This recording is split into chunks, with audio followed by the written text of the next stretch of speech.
Charlie died from a kick in the abdomen. The story was a car hit him. Miss Kitty, her neck was accidentally broken. Macy and Tiger both were poisoned slowly. Peanut beat to death with a crutch. It takes a truly evil person to kill such a sweet kitten. I think Trisha felt that if she couldn't keep her marriage together, it was like a failure for her. I need to know the truth to be able to tell people that you're not a serial killer, that you're some psychopath who has no remorse over killing the mother of your child. We were told that what they found was gruesome, and then they're like, oh, it's not pretty. And then he told us the actual details as they were pulling it out. He's like, this is not what we thought it was. He said, I've just made a deal with the devil, I can't believe it. A single mother who loves her child more than life itself disappears into thin air. It doesn't just happen. There's something behind that. Just trying to de-escalate the situation. They couldn't get out. I didn't know where to go. I couldn't even just leave. I'm laughing at his acting job. He's not even good at it.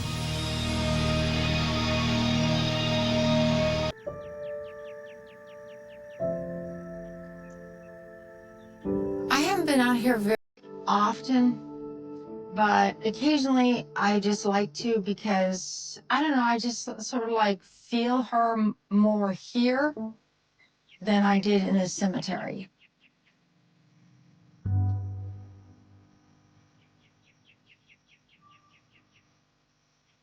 It's almost like you can feel her presence out here. I know she's in heaven, she's whole, she's happy. It is peaceful. It is.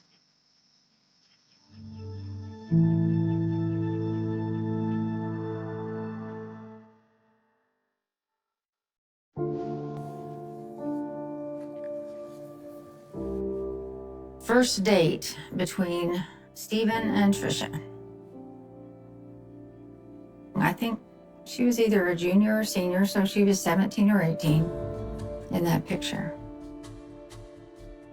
Sometimes you just meet someone and you just have a caution about them. He wasn't really friendly. You would think that if you're going to date somebody's daughter, you would be friendly with the parents, you would smile, you would maybe joke, your eyes might twinkle or something. Just kind of deadpan. And that just didn't fit my daughter.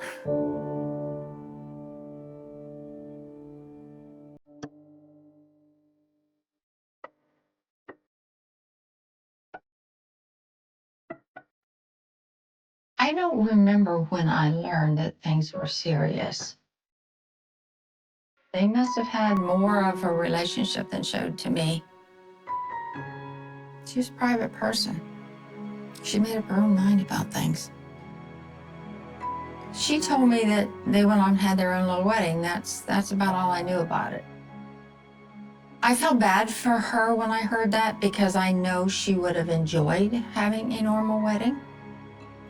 But she's Trisha. She will do what she will do.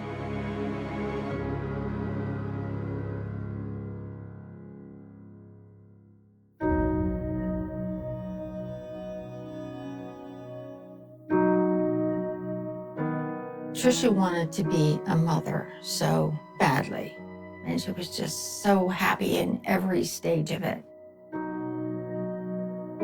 And then when that little girl was born, she was such a treasure to her. She would hardly put her down until I said, Trisha, if you want that little one to learn to crawl, you're gonna have to put her on the floor sometimes. She really loved that little girl.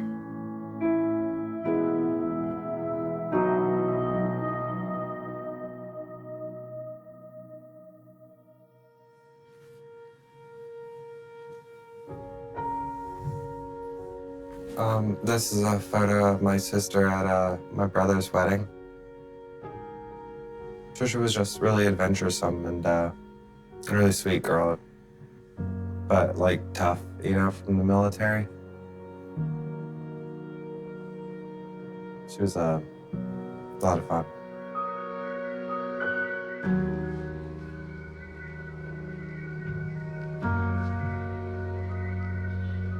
Trisha joined the Air Force out of high school.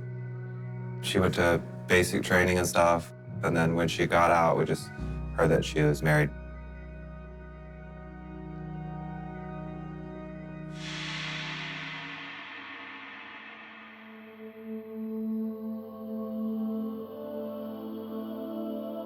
I think it was just a little bit of family drama, and there wasn't another good place to go, and then I think it just took a little bit of stress off of everybody. It was a good chance for me to go see my sister, and then my sister also wanted to be in her younger brother's lives, so it worked out really well for me to go up there and stay with them. She had built a path in life, and she was doing great. Me and Stephen would play video games together a lot. I would say he would strike you as a nerd, as like a strong, well put together nerd. I always thought he was really smart. He was really friendly, and I looked up to him back then. At the time, he had been deployed as an F-16 mechanic to follow Air Force One around, and it was kind of like a special honor to do that. And then he'd have to leave for a week or 2 weeks at a time for work. I know that traveling for long periods of time for work can be hard on a relationship. They were pretty happy together, but I don't think that was very far into their marriage. And I think their marriage was happier at the start, for sure.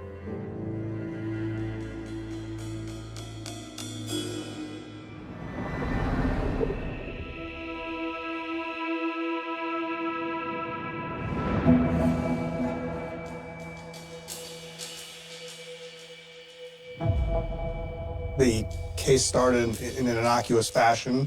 When I got a call from my boss, he had, in his words, a bad feeling about the situation.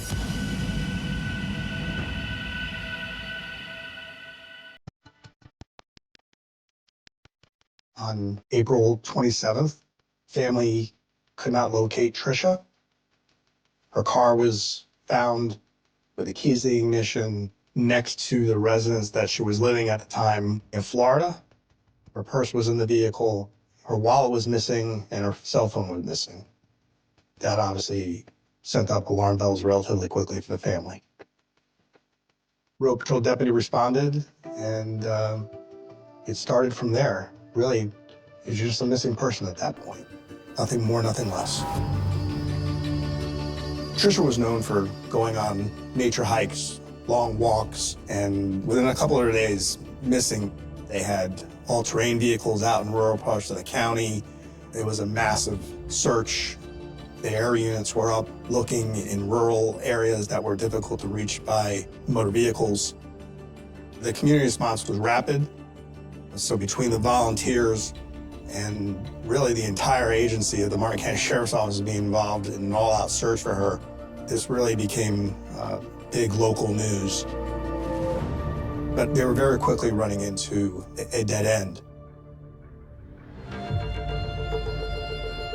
In about 5 days, without any further knowledge of where Trisha was, we had a meeting at the sheriff's office. We were very quickly becoming concerned that there was foul play involved. It's not a stretch of the imagination for me to say that when a woman goes missing, it often turns out to be foul play, and that the person involved is either the husband, the boyfriend, the ex-husband, or the ex-boyfriend.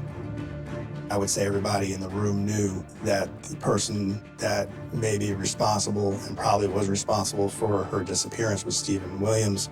My boss very matter-of-factly stated, "Why aren't we in North Carolina?"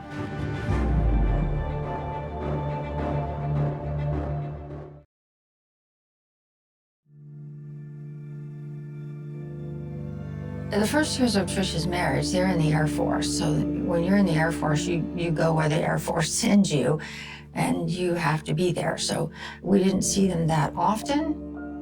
And when she would come home, she would talk positively about positive things. I didn't know anything was wrong.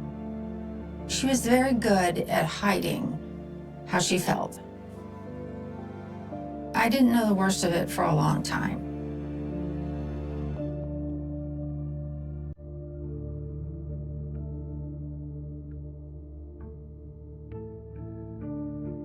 Tricia was, I'm sure, very nervous about Stephen's upcoming visit because this is the first. It was the first time after the divorce that he was allowed by the military to actually come down and actually have an in-person visit with his little girl. And then it was going to be an overnight visit for her daughter. That little girl was Tricia's most important thing in life. A big red flag to me, and when I first knew something was wrong, was the next day when Tricia did not pick up her little girl from the babysitter. Now that would tell all of us that something was wrong. And I think at that point, that's when we called the police. They brought everyone in for questioning. They brought my dad, they brought, everyone who's even remotely involved brought him in for questioning. I think a lot of people had a lie detector test, including my dad, myself, some of my brothers. I don't think they had any leads. They were trying to chase everything and find something. I didn't suspect Stephen at all. I didn't know what had happened between him and my sister, but I just always really kind of had respect for him. And my only experience had been really positive with him. But other people did suspect Stephen. I think they questioned him right off the bat, and then they came back and they were like, well, he's pretty clear. We're gonna leave him alone. But it speaks to how much mystery there was at the time and how nobody had any answers and they were just searching for anything.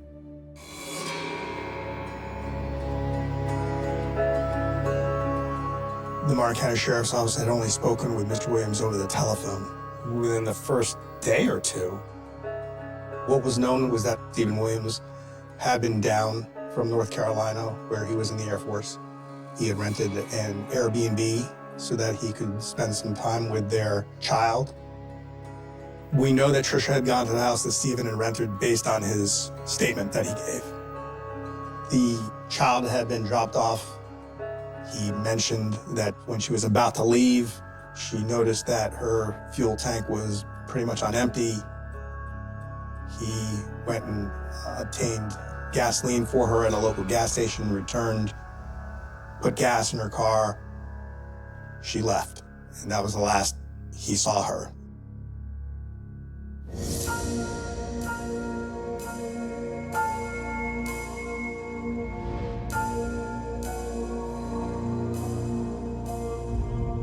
As far as we knew, the last person to see Tricia was her ex-husband, Stephen Williams. And as a result, he very quickly became a person of interest. A decision was made by the sheriff's office that they were going to drive up.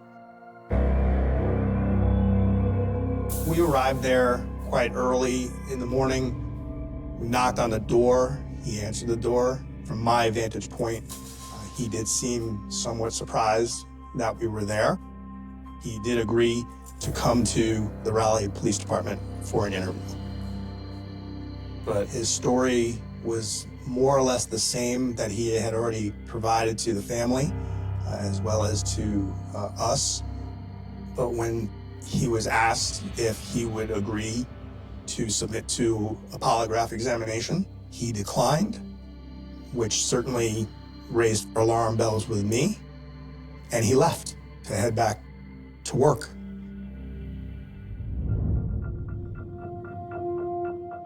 Not long thereafter, he had called in and decided that he was willing to do it. He changed his mind.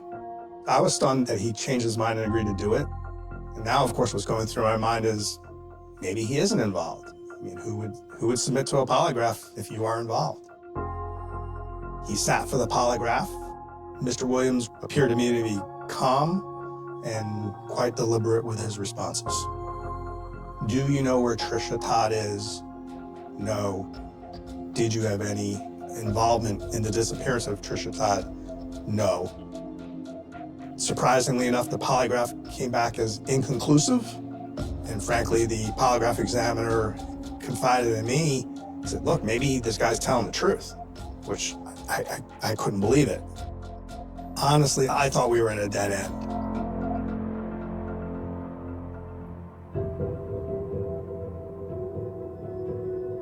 That was a long drive home from North Carolina. I'm not just talking about the drive time. It was a lot of conversation in the car, a lot of phone calls being made back home. What are we gonna do? What's our next move? I don't believe that we were thinking we were gonna find her alive at that point. I felt as though this was now a long shot, that I did not know how this would end.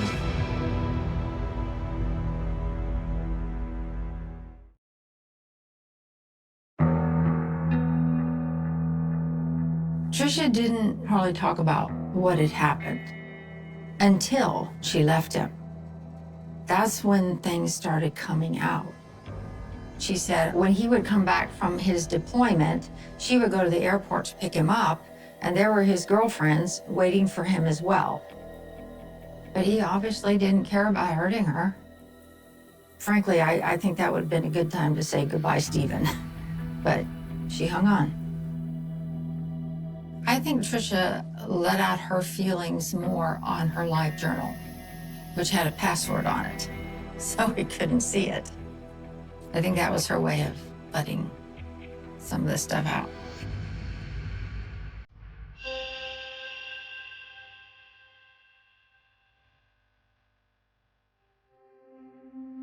She had two of the cutest little dogs, and this is their picture here, Cecil and Charlie. Charlie died from a kick in the abdomen. The story was a car hit him. My neighbor helped me bury him while Stephen played video games. Miss Kitty, her neck was accidentally broken.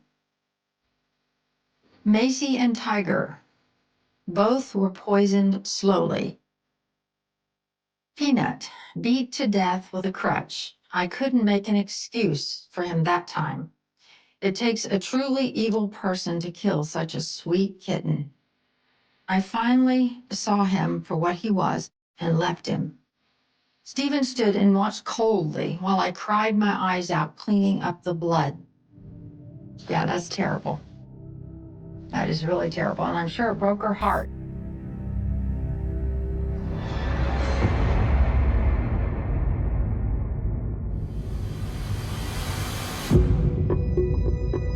So the sheriff's office conducted an exceedingly exhaustive investigation here in this case. Much of the story that he told us up to that point did track a neighbor living in one of the homes around the rented home that Mr. Williams was at, did tell us that Mr. Williams did approach at very late in the evening. He was looking for a gas can, and when they didn't have one, he then indicates to us, well, I went down to the gas station. We were able to get the video of that. And then he returns home. So that story corroborated something that he told us between the neighbors and the video at the gas station.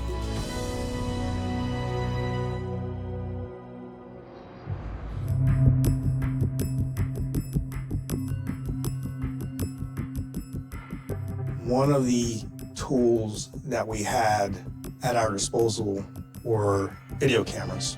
And in this instance, it was a business that was near the Airbnb that Mr. Williams had rented.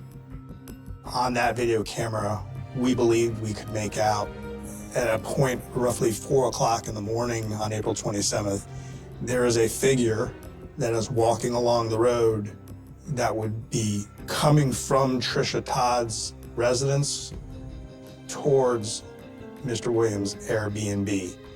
We could not make out who this individual was, but based on the height of the individual, as well as how heavy the appearance of the individual was, it could very well have been Mr. Williams.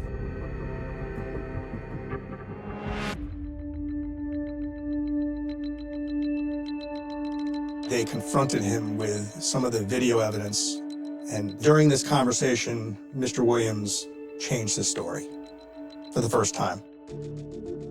And for the first time, the version of the events were he left to get the gas. Upon his return to the Airbnb, he went into the residence. Trisha was down unconscious with a head wound or a gash. His version is it appeared to him that she had fallen down and struck her head. He stated that for whatever reason, he panicked and he was uncertain if she was dead or not, but he did not think she was. And what he did was he loaded her body into her vehicle, drove the vehicle to a rural road, positioned her body on the side of the road, leaving her wallet and her cell phone with her, so that in the event she became conscious, she would have the means and the ability to get help or transportation.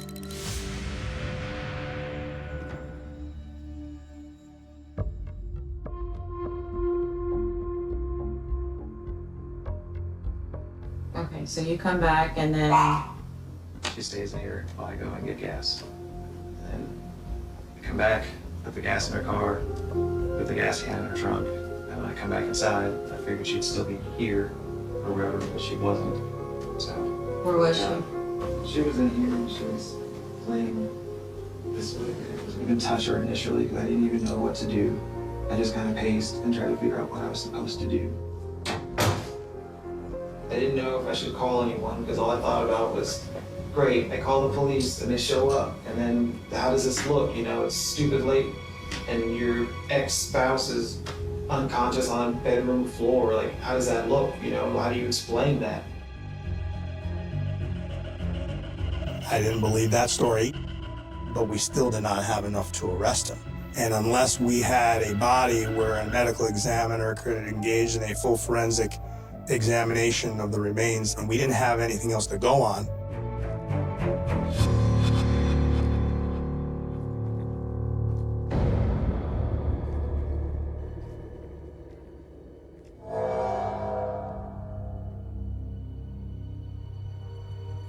Where did you pull off to the side of the road? Was looking familiar? Did you put her by the water? I don't remember there being any water. If I knew where, You do know. I would take you Steven, right there. You It'd be- do know where she's at.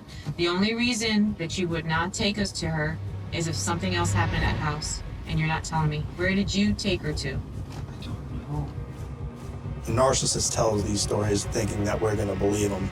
Someone who has an oversized sense of their own intellect and intelligence.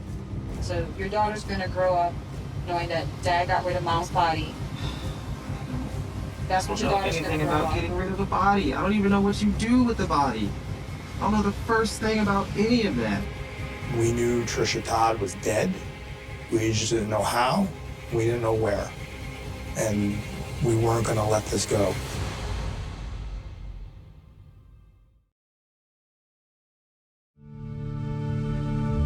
For the next few hours, we drove around relatively aimlessly, I thought. I did not think he was being truthful. Every time we would go down a road, he would say, it looks like the area, this could be it. It never was. We went back to the sheriff's office. We placed him in an interview room. Multiple people attempted to have a conversation with him, confront him with the fact that we did not believe his entire story. And we called at that point the state attorney. He instructed us to give it one more go with a fresh new detective, and hopefully a new face would jog something.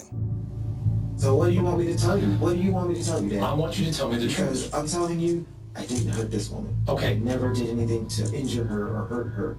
My only mistake is I didn't just accept that this is the situation and call 911. That's what I should have done. I just panicked. I need you to tell me the truth about what happened. I know you were there. I want to give you the opportunity to tell me what happened.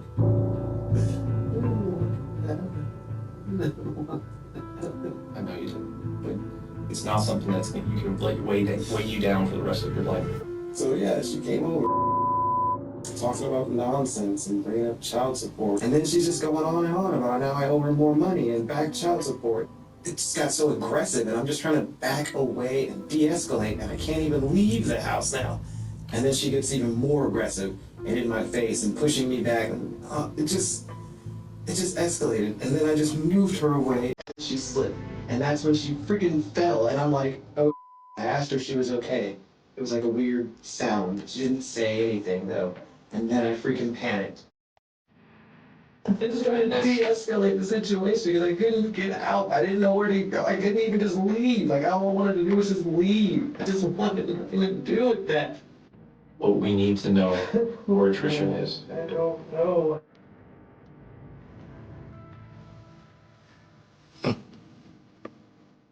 I'm laughing at his acting job. I mean, he's not even good at it. It is challenging to get a conviction when there's no body. It's a challenge, but it can be done. In this instance, the detective was able to finally get him to at least admit that he had pushed her down. He's making an admission, ultimately, about what happened, and it was enough for us now to charge him with second-degree murder, based on that statement.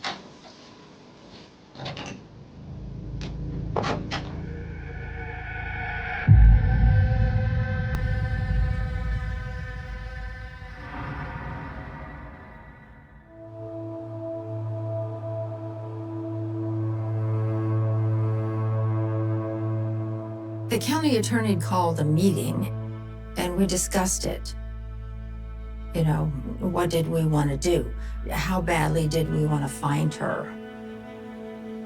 That decision was important because I think I could have spent the rest of my life thinking about where she was. It would have tortured the boys too, her brothers. And what would we say to her little girl when she was grown? Stephen had a very manipulative personality. He obviously knew exactly where she was. I just wanted to find her body. Even if they had to make a deal with him, it was more important to the family to get her body back. He had something that the parents wanted, and that was their daughter. Terrible position that they were put in, and they were quite courageous in their decision, frankly. So we collectively decided that the number was going to be 35 years in prison. I was fully expecting, okay, we're going to have a recovery of a body. There was obviously, going to be decomposed remains at this point. It's roughly a month later, but nothing more than that. Never in my wildest dreams did I think that it was going to end up being what it was. Once the plea deal was accepted by the judge, Mr. Williams' lawyer explained to me for the exhumation of the remains of Trisha Todd, we were going to need a hazmat team. And I literally asked him, what are you talking about? And he explained to me that we'll find that she has been dissolved in acid. And he went on to tell me that he had dismembered her,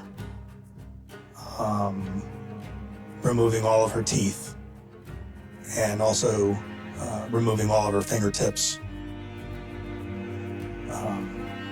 It was terrible.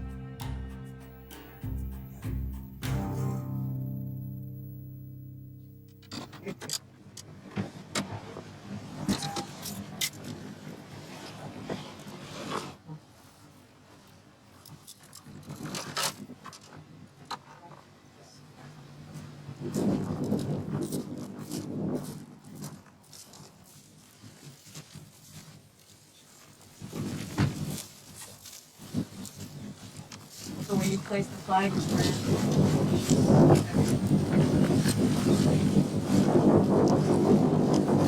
okay. And about how far down the boat?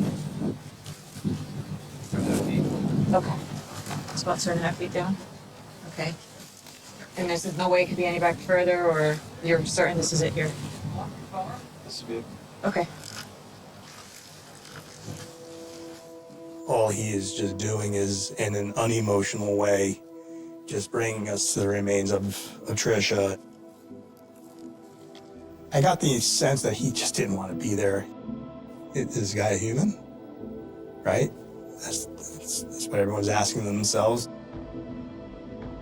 Members of fire rescue were able to bring this plastic tub up, and lifting it out of the ground was a frothy, reddish soup of what turned out to be the remains of Trisha Todd that were overflowing.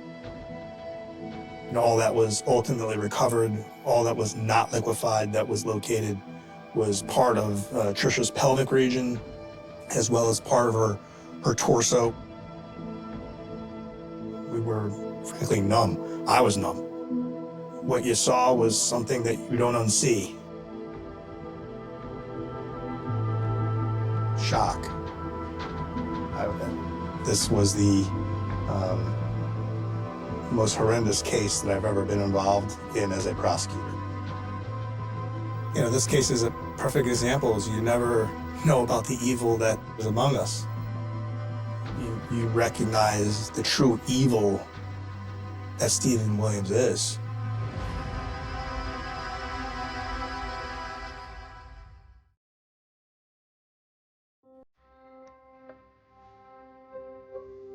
We were told that what they found was gruesome and we shouldn't come if we weren't prepared to come.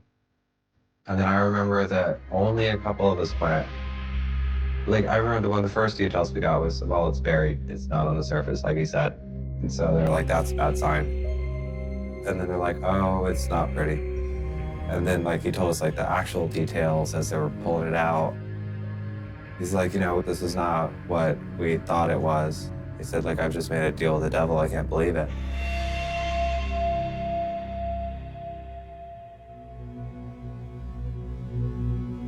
A dive team ended up going into a body of water that was adjacent to where we found her remains. Electric saws were located. They still had what appeared to be flesh in them. I believe some pliers were located. And then on the bank, saw teeth where Mr. Williams dropped some teeth as apparently before he was able to actually throw them into the water. Just a terrible, terrible situation. That was quite a moment. I'd never seen anything like that, and I hope that I never do again.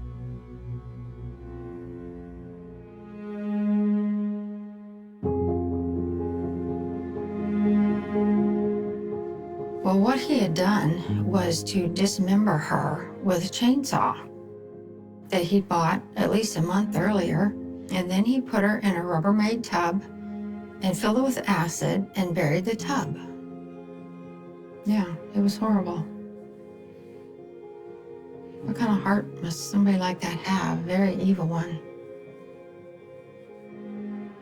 But you can, like, take maybe a certain amount of time and think about that for a while, but then you have to put it away.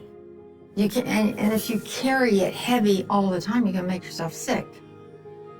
So you just, I think it's just something you learn. I didn't know it before. I had to kind of learn.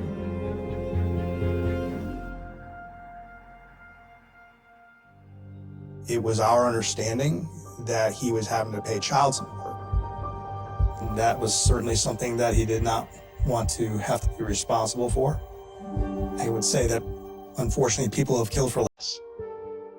After it was all said and done and further investigations were able to be done by investigators with the Air Force, it was discovered that on some of Ms. Williams' computers at work on the Air Force Base had been utilized for research in terms of methodologies of killing and acid. And he had also purchased the chemicals, had the plastic containers, the tubs, and he would have had to drive many hundreds of miles from North Carolina to Hobe Sound with all of this in his car.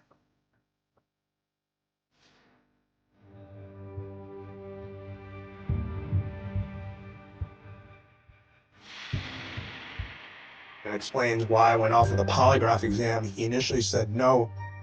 Then it explains why he may have changed his mind. This was definitely a heightened premeditated event for sure. Thought out, planned out. He had the whole thing worked out. It doesn't matter because we cut a deal and we have to live with it. No one would cut deals with prosecutors if you didn't agree to follow through on what you promised to do. The plea deal in this case with both myself and my colleagues and my boss too, really got under our skin. This wasn't justice. Not for Trisha.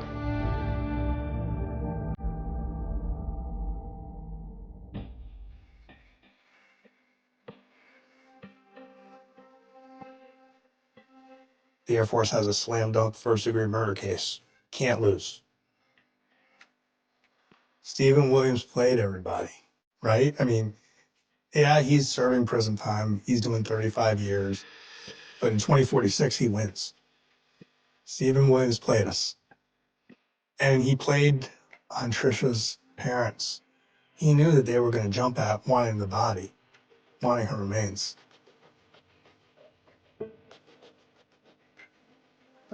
Yeah, you got us. Wish we could have done more.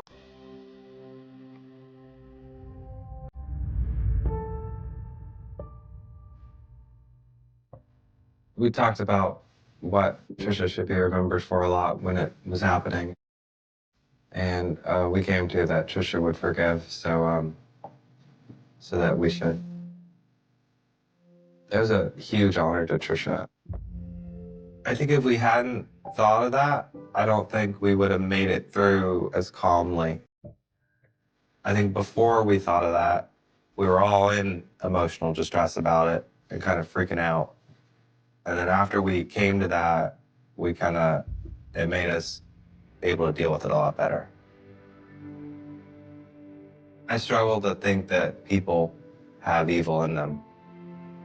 And a lot of people disagree with that. I got one tattoo after Trisha died. For Trisha, I got understanding tattooed on my ribs and to remind myself to always try. And to me, that carries the same function that forgiving people does for other people. It's been rough. It's hard on the brain going through the stress, and I think some of us make it a point to not dwell on the past, but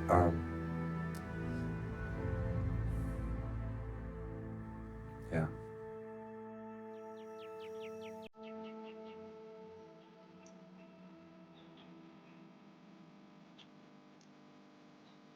There wasn't much of her left to bury. We had her cremated and she was just in this little box. The little Air Force sticker on the top. But I don't focus on what was left of her. I know where she is. I know she's in heaven. She's whole. She's happy. She wanted to get married again. She wanted to have a happy family. She actually bought this wedding dress at a thrift store, which I thought was very ugly. Didn't tell her so, but I thought, Trisha, no. And after she died, and I found out what happened to her, and that's when God just spoke to me and said, this is the part that I gotta try not to cry. He said, she didn't need that old body. I've given her a brand new one. And I'm giving her a wedding dress that's more beautiful than you can imagine. And that just went, leave. He didn't take her away forever because I intend to go to heaven too, and I will have her forever and ever and ever. He did not take her away forever. Right around here's where he buried her. It might have been right up there, This is kind of a place Trisha would have liked. She was a very outdoor person. Not that she'd want her final remains here, but this is a kind of place she would have liked to visit it. Sometimes I just like to kind of feel her. She would have liked it out here.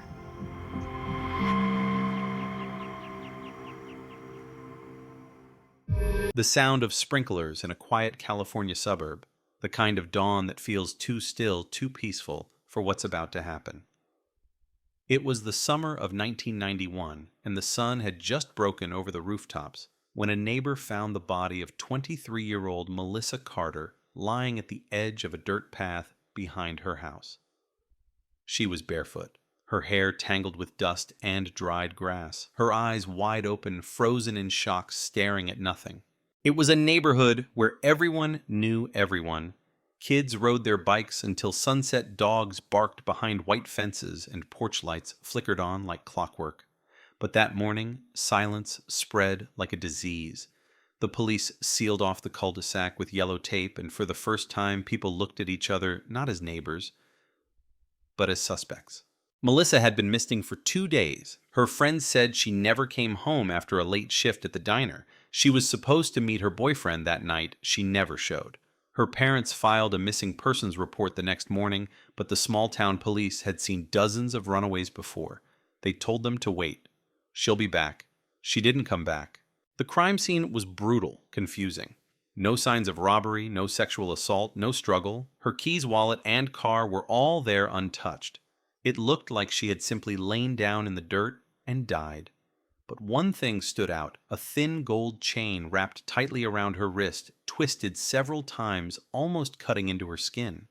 Her mother later said she never wore jewelry on that hand. Detectives combed through the area, found shoe prints, men's size 10, leading toward the woods, fading into the grass. No fingerprints, no blood trail, no witnesses. Forensics was primitive in 1991, and DNA analysis was still crawling out of infancy. What they had was speculation, whispers, and fear. The boyfriend, of course, was the first to be questioned. He cried through the interrogation, begged for a lie detector test, passed it. Her co-workers were next the cook with a Temper the busboy who had a crush. Everyone had alibis, and the trail grew cold fast. Within weeks, the case was boxed, labeled, and stacked on a metal shelf in the evidence room. Another unsolved mystery in a state that had too many of them. But the town didn't forget. You could feel it every time you drove past that dirt path. A white cross stood there for years, surrounded by wilted flowers hand-painted with Melissa's name.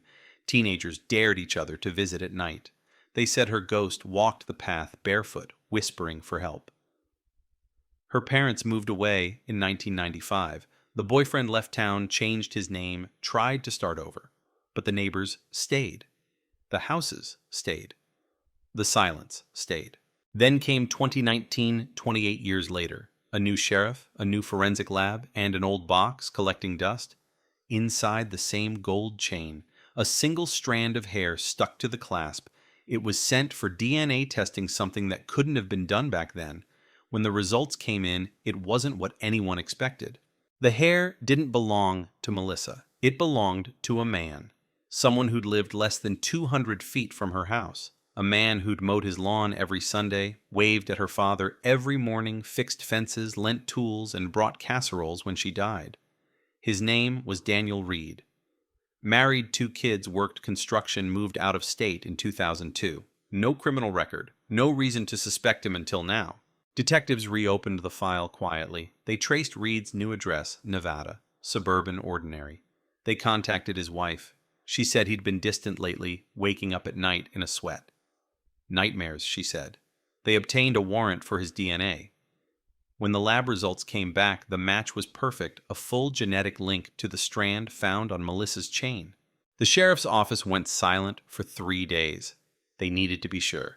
They compared it to other unsolved cases, nothing. They reviewed witness reports, nothing. Reed's name had never appeared once in the 1991 investigation. It was as if he'd been invisible. But that was the trick. He was always there. The quiet neighbor who watched from his porch as police cars came and went. The man who shook Melissa's father's hand at the funeral. The one who helped hammer the cross into the ground. When they finally approached him, he didn't run. He didn't fight. He just looked tired. The arrest was quiet. No cameras, no sirens. Just a knock on the door, a badge, and a sigh. He said only one thing before being led away. "I thought you'd forgotten." But how do you forget something that never really leaves? How do you erase a story that's been whispering through the walls for nearly 3 decades? Neighbors gathered outside that night, watching as the police car drove off. Some wept. Others stood frozen like statues in disbelief. The woman who'd lived next door for 40 years said she'd always felt something off. Another said he'd borrowed tools from Daniel, eaten at his table, let his kids play in his yard. Now every smile, every wave, every casual good morning felt sinister in hindsight. The sheriff's report described it as an anomaly of proximity, a killer hiding in plain sight, blending into routine, burying guilt beneath normalcy. It's the kind of story that makes you look twice at the person next door, wondering what secrets they've carried for years. But the question that still haunts the town isn't how he did it, it's why. Reed never confessed. Not fully. He admitted to an accident, claimed it wasn't planned, that Melissa had found out something she shouldn't have. The details remain sealed. The motive buried. The only truth left is the silence between the facts. The same silence that hovered over that cul-de-sac in 1991. In the end, it wasn't technology that brought justice. It was time revealing what memory tried to erase. And as the sun sets again over that same street, you can almost hear the echo of the sprinklers, the creak of a screen door, the soft footsteps of a neighbor carrying his guilt just 2 houses down. Because in California, 1991 never really ended. It's still there, frozen in the dust, waiting behind every smile, every friendly wave. Waiting for someone to finally look closer. The arrest sent a shiver through the town. Not because of who Daniel Reed was, but because of who he'd pretended to be. For nearly 3 decades, he'd lived among them. The man who barbecued on weekends, coached Little League, helped install Christmas lights. The man everyone trusted with spare keys, with their children, with their laughter. Now his house was a sealed-off crime scene, wrapped in tape that fluttered like torn memories in the wind. Inside, investigators moved like ghosts through the rooms. They took photos of family portraits, Daniel smiling with his wife, his 2 sons, their golden retriever. On the mantel, a framed photo of the neighborhood barbecue, the summer of '91. There was Melissa in the background, blurred but unmistakable, standing near the fence line. The photo had been there for years, right above his fireplace, staring out at everyone who came to visit. They found the chain, another one, identical to the one wrapped around Melissa's wrist. A gift, he said years ago, from his mother. But detectives noticed the pattern. The clasp was filed down the same way as the one from the crime scene. Too smooth, too deliberate. Neighbors stood on their lawns watching the forensics team come and go. Whispers spread like smoke. How could he do it? He was so normal. I saw him just yesterday. The disbelief was almost louder than the crime itself. People wanted answers, but the answers only led to more unease. Because if Daniel Reed could hide something that dark behind a smile, what else were they missing? Back at the sheriff's office, the interrogation room hummed under flickering fluorescent light. Reed sat silent. No tears, no anger, just stillness. His lawyer had arrived but said little. Every question hung in the air like static. Why her? He looked down. Was it planned? A slow shake of his head. Did she threaten you? A whisper. She knew. Detectives pressed. Knew what? But he shut down like a door slamming shut in their faces. Hours passed. Coffee turned cold. The same phrase kept circling in their minds. She knew. The next day, a team reopened every file, every photo, every forgotten note from 1991. The lead detective back then, now retired, was brought in to consult. He stared at the evidence board, trembling. We talked to him, he said quietly. Back then. Just once. It wasn't even official. Reed had been one of the volunteers who helped search for Melissa in the days after she vanished. He'd handed out flyers, carried flashlights through the woods. The detective remembered shaking his hand. He told me he hoped we'd find her soon. That was the moment everything shifted. The investigation wasn't just about what Reed did. It was about how he'd inserted himself into the story, weaving his guilt into the fabric of compassion. They retraced his steps from that week, the diner where Melissa worked, the back road she took home, the shortcut behind the fence line, the one that ran parallel to Reed's yard. Witnesses from 1991 came forward again older, now their memories fogged by time. One woman said she'd seen a flashlight moving near the path that night. Another recalled hearing a car door slam. Back then, none of it seemed important. Now every whisper became a piece of the puzzle. The town's news station ran the headline, "Cold Case Neighbor Arrested Shockwave in Riverside County." Cameras lined the streets. Reporters knocked on doors asking the same question over and over. Did you know Daniel Reed? Everyone said yes. That was the horror of it. Melissa's parents, now in their 70s, flew back from Oregon when they heard the news. They stood outside the courthouse, holding hands. Her mother wept silently, staring at Reed's photo on the news van screen. "He was there," she said. "He came to our house. He hugged me." The case file grew thicker by the hour. Phone records, work logs, maps, forensics cross-referenced new samples from Reed's truck, trace fibers, soil residues. The pattern matched the crime scene. Same soil type, same trace of synthetic fiber embedded in Melissa's clothing.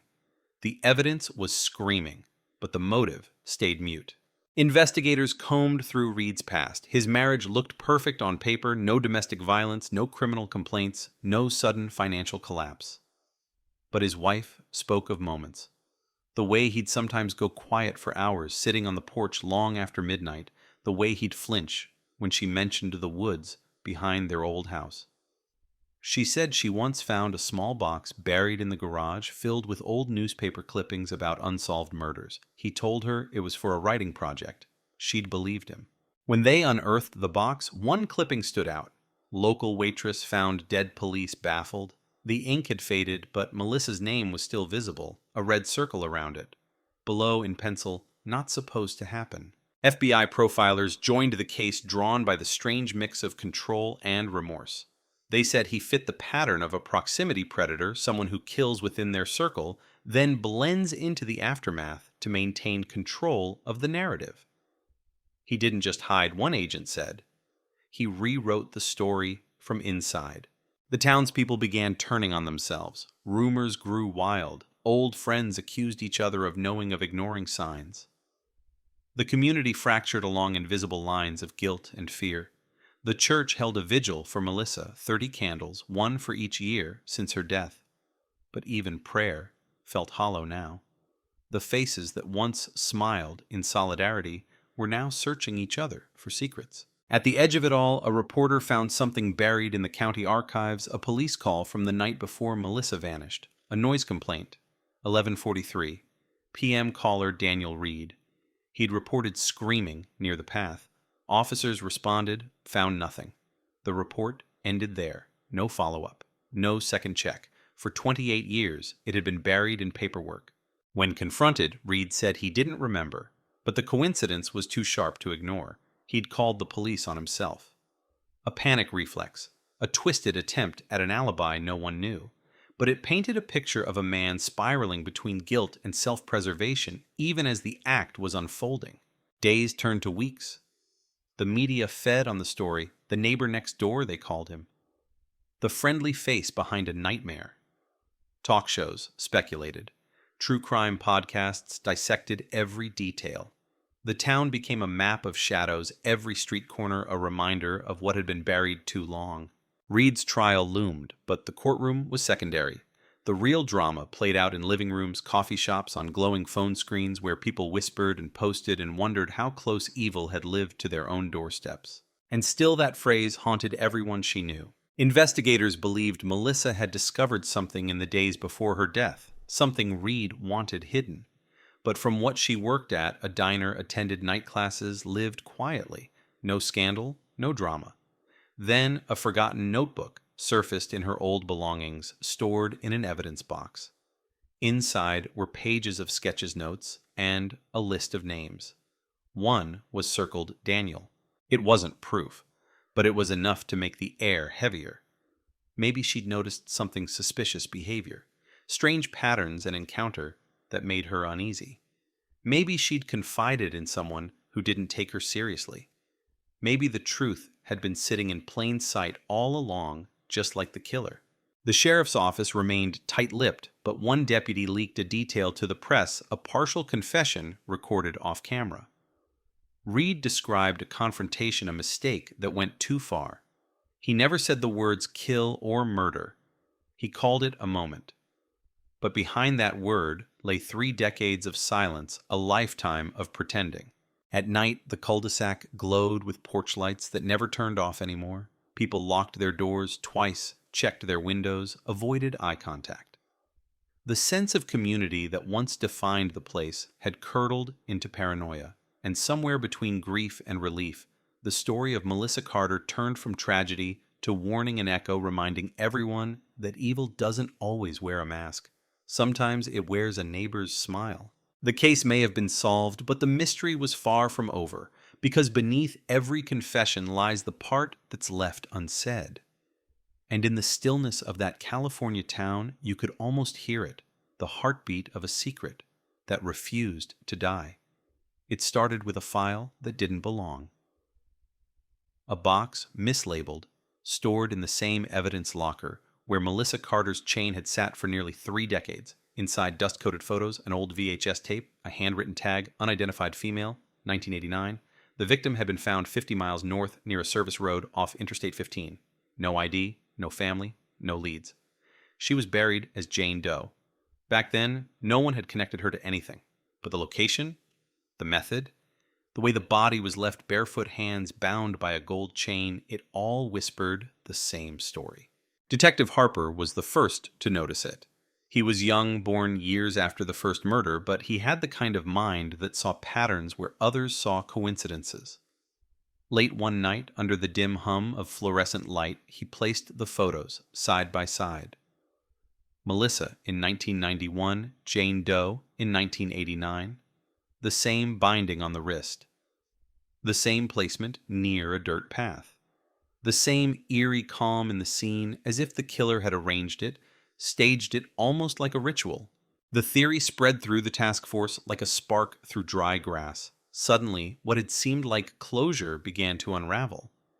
The idea that Daniel Reed had killed only once no longer fit.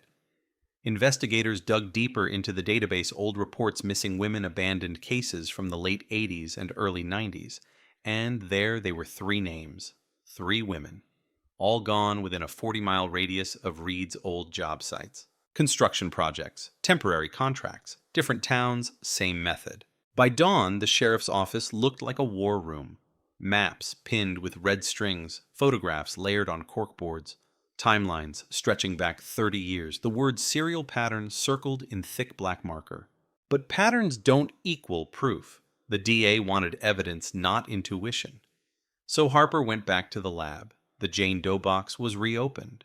The chain still had traces of fiber embedded in the metal groove's red nylon, the kind used in industrial work gloves. He compared it to a pair recovered from Reed's garage, same weave, same manufacturer.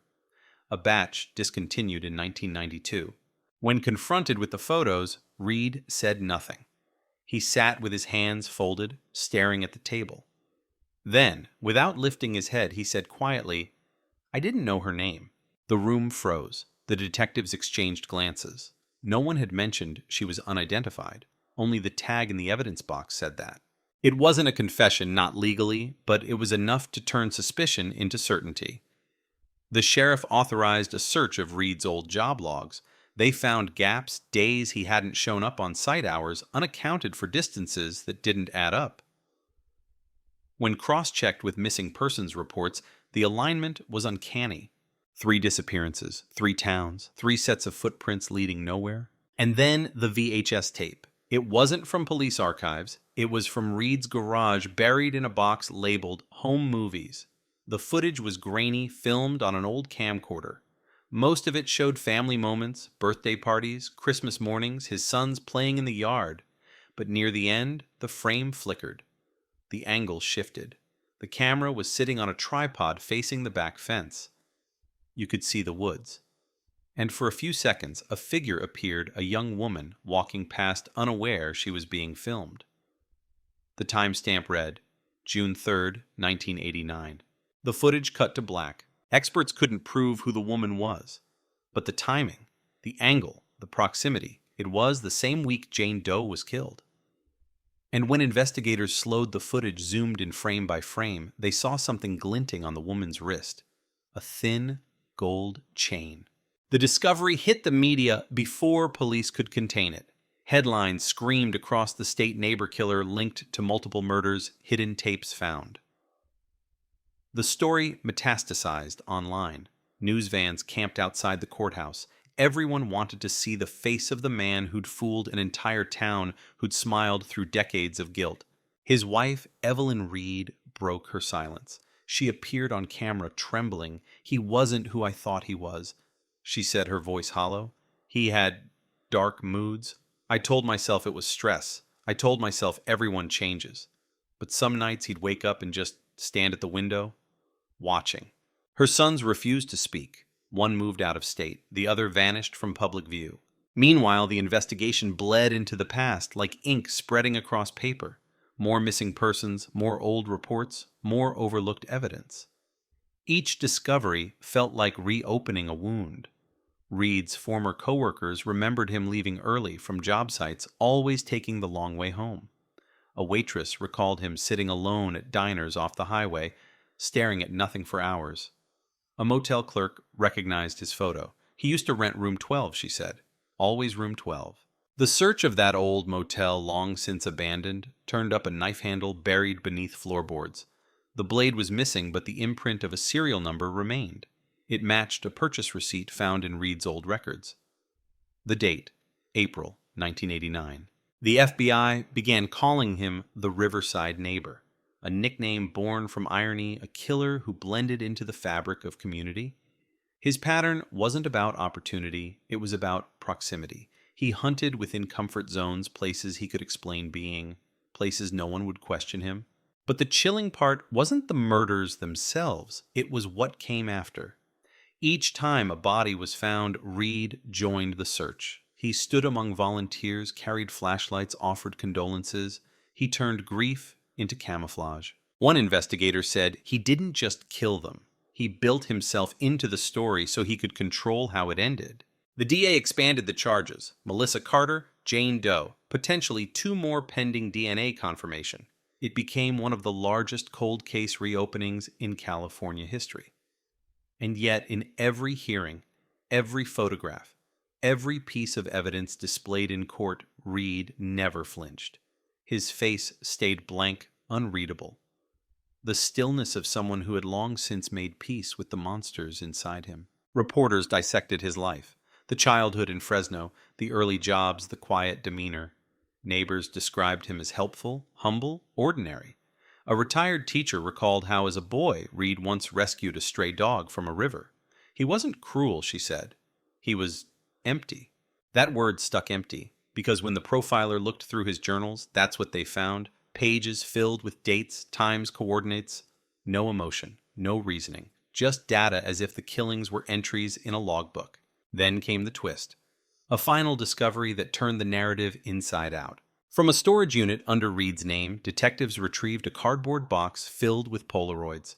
Most were landscapes, fields, back roads, highway signs, but in several small crosses could be seen in the background marking unreported graves. Geolocation matched them to areas where no remains had ever been found. The search teams moved in digging where the photos pointed. The soil was dry, unyielding. Hours passed, then bones. Small, scattered, fragile. Forensic tests confirmed what everyone feared: multiple victims. The count reached 4 before sunset. The sheriff stood in the glare of camera lights that night and said, "We thought we had one monster.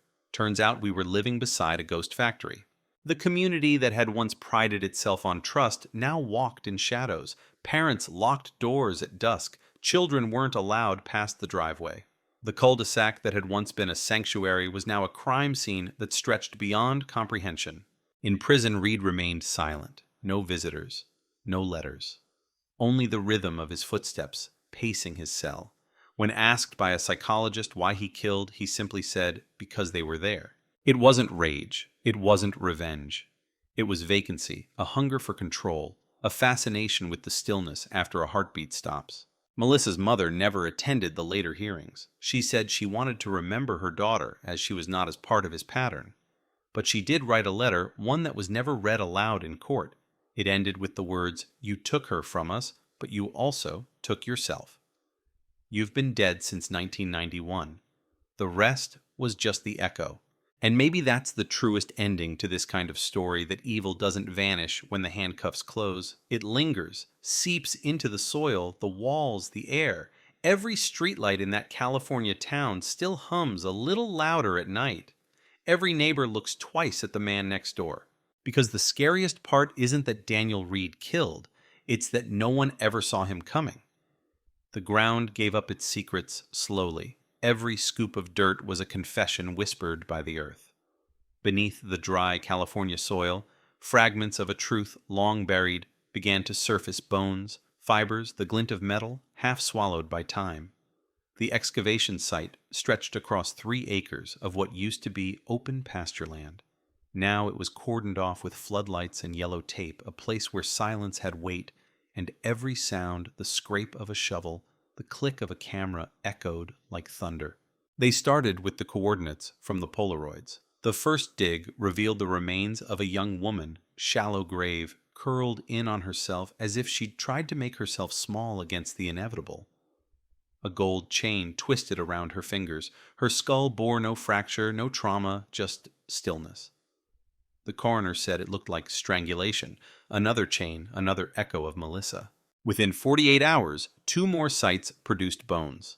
Partial skeletons, degraded clothing hair still bound with elastic. Each body told the same story, restraint, silence, control. All within driving distance of Daniel Reed's known routes. The press arrived in droves. Helicopters hovered above like vultures. The sheriff held briefings at dawn, his voice gravel thick with exhaustion.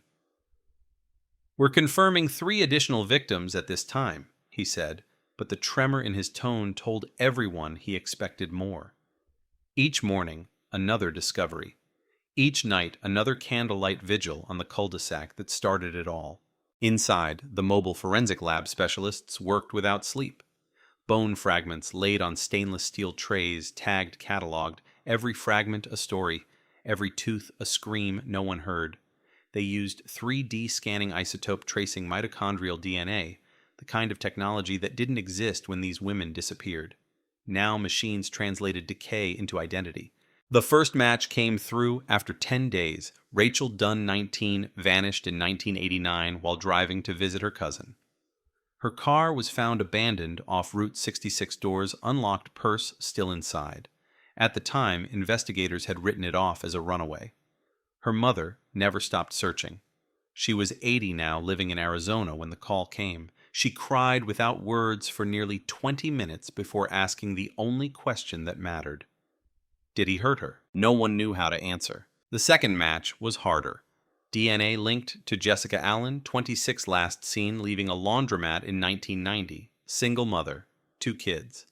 Her family had held on to hope long past reason, setting a plate for her every Thanksgiving. When they heard, they flew in from Oregon to stand at the site. They didn't want cameras, didn't want attention. Just closure, whatever that meant after 30 years. The third took weeks. The remains were too damaged, the DNA degraded. But when the results finally arrived, they belonged to a woman named Sophie Valdez, 24. She'd lived 2 streets away from Reed. Her family never reported her missing. She was new in town, recently divorced, living alone. No one noticed when she disappeared. That was the pattern. Invisible women, ordinary, forgotten, chosen because their vanishing would raise the least alarm. Reed hadn't hunted strangers, he'd hunted silence. As names surfaced, so did questions. Had Reed planned it, or had each death been a moment of impulse? A spiral he couldn't stop. Investigators debated theories while townspeople tried to reconcile the man they'd shared barbecues with, the man who'd fixed their fences, with the truth unearthing beneath their feet. The neighborhood became an open wound. Reporters described it as a town built on graves. Every night, people gathered outside the police perimeter, clutching candles, murmuring prayers, their faces bathed in the sterile light of TV cameras. Someone painted a sign near the road, "We trusted you."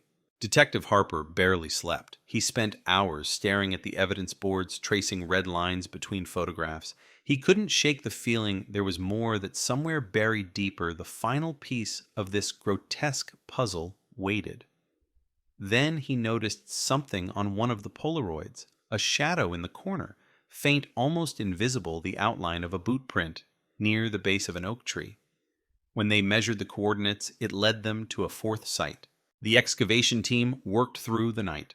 Around midnight, the shovel hit something solid, not bone wood. A small box, weathered but intact. Inside photographs, all of the victims. Some smiling, some candid, all taken before their deaths. The same blurred signature scrawled on the back of each mine. The air in the tent turned heavy. The technicians went silent. The lead investigator whispered he was cataloging them. The box changed everything. It wasn't random. It wasn't impulse. It was ritual. Reed hadn't killed out of rage, he'd killed to possess, to freeze moments in time where only he controlled the outcome. The Polaroids were trophies, but also reminders of his power. When confronted with the discovery, Reed didn't speak for a long time. Then he said, "They were all lost. I helped them stay that way." His words chilled even the most seasoned detectives. Not remorse, not pride, just detachment. The voice of someone who saw himself not as a monster, but as an observer of his own crimes. Forensic analysts dug into his construction records again, tracking every site he'd ever worked on. They found missing inventory logs, concrete deliveries, unaccounted for sections of poured foundation that didn't match architectural plans. Within weeks, ground-penetrating radar scans detected anomalies beneath two unfinished properties from 1992. Both yielded remains. The count rose to 5, then 6. Each discovery reopened grief. Families from across states arrived clutching old photographs, hoping for closure, fearing confirmation. The sheriff began calling it the Orchard of Ghosts. Reporters dubbed it California's Silent Harvest.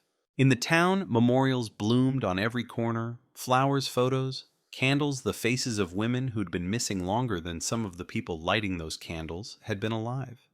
Children asked their parents why the ground was full of bones. Parents had no answer. The coroner's report painted a picture almost too methodical to believe. Each victim strangled, then posed. Each grave spaced evenly apart. Each object, jewelry, keys, small personal effects placed near the head as if arranged in ceremony. The spacing, the consistency, the precision, all signs of someone rehearsing his control over chaos. When the final site was cleared, 27 boxes sat lined in a row, each holding what remained of a life. Forensic tape sealed them shut. Each bore a tag, a name, where possible a number, where not. The sheriff stood before them in silence. Cameras waited. He finally said, "Justice is a word too small for this." The town council voted to create a memorial garden where the excavations took place. A circle of stones, one for each identified victim, engraved with nothing but initials. The sheriff refused to allow Reed's name to appear anywhere near it. He doesn't deserve to share their ground, he said. Yet even in prison, Reed's presence infected everything. Letters poured in from journalists, psychologists, even admirers who called him misunderstood. The fascination disgusted the town. The sheriff had the correspondence intercepted. He took enough from them, he said. He won't take their story too. But stories don't die easily. The town became a pilgrimage for true crime enthusiasts. Strangers filming the cul-de-sac, interviewing locals, turning grief into content. The neighbors who once smiled at visitors now turned their backs, closing blinds, refusing to answer questions. A woman who'd lived beside Reed's old house finally sold it, saying she couldn't stand the sound of silence coming from that yard. Forensic teams kept searching even after the main sites were cleared. One afternoon near the tree line, a technician found a final object, a locket half buried in mud. Inside was a photograph of a child age unknown. On the back, the engraving read, "To Dad." It wasn't Melissa's. It wasn't any of the known victims. It belonged to Reed's own daughter, lost years earlier in an accident the family had never spoken about. The discovery sent tremors through the investigation. The idea that his first victim might have been his own blood was almost too horrifying to process. But the timeline fit. She'd died in 1988, a supposed drowning at a camping trip. No autopsy was ever filed. If true, it meant Reed's killings had started not from hate, but from grief, twisted into control, an origin buried beneath trauma and denial. It didn't excuse him. It only deepened the abyss. By the time the last body was identified, the count had reached 7. The story dominated headlines, but for the town it wasn't news anymore. It was whether a permanent condition, something you learned to live under. At sunset, the memorial garden opened. Families gathered candles, flickered names were read. The sheriff stood back, watching his face drawn but steady. In the crowd, an old man whispered, he thought he buried them forever. The sheriff answered quietly, the earth remembers. And as the sun sank behind the California hills, the wind moved through the grass where the graves had been. The sound was faint like breathing, like the land itself exhaling after holding its breath for 30 years. The courthouse smelled of old wood and bleach. A century-old building with peeling paint, its halls filled with the weight of too many ghosts. Reporters camped on the steps, microphones pointed like rifles, waiting for a glimpse of the man who had turned a quiet California suburb into a synonym for horror. When Daniel Reed finally appeared escorted by 2 deputies, the air thickened. He didn't look like the monster everyone had imagined. Just a man, older, smaller than his legend, his wrists lost in the sleeves of an orange jumpsuit, eyes the color of winter sky. Inside, the courtroom buzzed with tension. Victims' families filled the benches, faces etched with decades of waiting. Some clutched photographs, others clasped rosaries. At the front, the prosecutor arranged evidence like relics of faith: the gold chain, the Polaroids, the shovel, the box of photographs found in the soil. Each item a ghost given form. When the trial began, the room fell silent. The prosecutor's voice was sharp, methodical. He spoke of Pattern's precision planning of a man who hunted within his own world, who learned the shape of every streetlight and shadow in his neighborhood, and used them like instruments in a symphony of control. He didn't need to stalk strangers, the prosecutor said. He built his hunting ground in plain sight. Reed's defense leaned on the familiar playbook: no motive, no witnesses, fragmented memory. They painted him as a broken man, overworked, traumatized by the accidental death of his daughter in 1988, trapped in a cycle of dissociation. He lost himself, the defense attorney said, voice trembling just enough to sound sincere. What followed was not malice. It was madness. But madness doesn't bury 7 bodies. Madness doesn't label photographs mine. The jury listened to the evidence in silence. Every photo projected onto the courtroom wall felt like a wound reopening. The images flickered across Reed's face. Melissa Rachel, Jessica Sophie, each woman reflected in his expressionless stare. Not once did he flinch. Not once did he look away. The prosecution called witnesses, forensic experts, detectives, former neighbors. Each voice added another nail to the coffin of his disguise. Detective Harper took the stand and spoke of the moment they found the box in the dirt. His voice broke halfway through the tremor barely contained. He watched us the whole time, Harper said. When we dug, he smiled. Like we were finishing something he started. Then came the forensic psychologist, Dr. Elaine Porter. The courtroom leaned forward as she described him. Mr. Reed exhibits traits consistent with organized psychopathy, calculating, manipulative, emotionally shallow. He experiences control not as violence, but as creation. Each act was rehearsed, refined, perfected. She paused, eyes locked on him. He isn't insane. He's aware entirely. Reed smirked then, the first visible emotion in weeks. It was small, but it cracked through the room like thunder. Families gasped. A mother shouted monster before breaking down. The judge struck the gavel until the echo drowned everything. When it was his turn to speak, everyone waited. The courtroom stilled to a single breath. He rose, slow, deliberate. His voice was calm. "You think you know me," he said. "You think I'm some creature in the dark. But I was always right there. You waved at me. You laughed with me. You trusted me with your children. I didn't hide. You just didn't see." The prosecutor objected. The judge silenced him. Reed continued, eyes fixed on the crowd. "They weren't scared," he said. "Not at first. I made sure of that. I gave them peace before I took it back." He turned toward the jury, that same faint smile returning. "You call it killing. I call it keeping." The room erupted. Reporters scribbled, cameras clicked, someone screamed. The judge ordered the bailiff to remove him, but Reed kept talking as they dragged him out, his words fading down the corridor. "You all live next door to someone like me." After that, the trial became less about guilt and more about understanding the incomprehensible. Experts dissected his words, his drawings, his photographs. The gold chains were displayed again, identical, meticulous, as if forged to replicate control. The FBI testified about the patterns in his movements, the geographic clustering of his victims, the ritual spacing of the graves. Every detail painted him not as a man of impulse, but of design. The defense crumbled. They tried to claim neurological trauma, citing a fall from scaffolding years earlier. They produced medical scans showing frontal lobe damage, the region tied to empathy and impulse control. But when the prosecution asked whether that injury explained the Polaroids, the trophies, the smile in his mugshot, the doctor hesitated. "No," she said softly. "That's not injury, that's choice." Day after day, the trial pulled the town's wounds back into the light. Families relived decades of pain. Reporters broadcast every gasp, every tear, every haunting photograph. The courtroom became both theater and confessional, a place where justice and spectacle blurred until they were indistinguishable. Outside, protesters lined the steps. Some demanded the death penalty, waving signs that read, "No mercy for the neighbor." Others came out of morbid fascination, treating the courthouse like a carnival. The sheriff called it a sickness feeding on sickness. When closing arguments came, the prosecutor didn't raise his voice. He simply walked to the evidence table, lifted the gold chain from its display, and let it hang between his hands. "This," he said, "isn't jewelry. It's a language." And Daniel Reed spoke it fluently. Every twist, every link, every turn of metal was a sentence, one that ended 7 lives.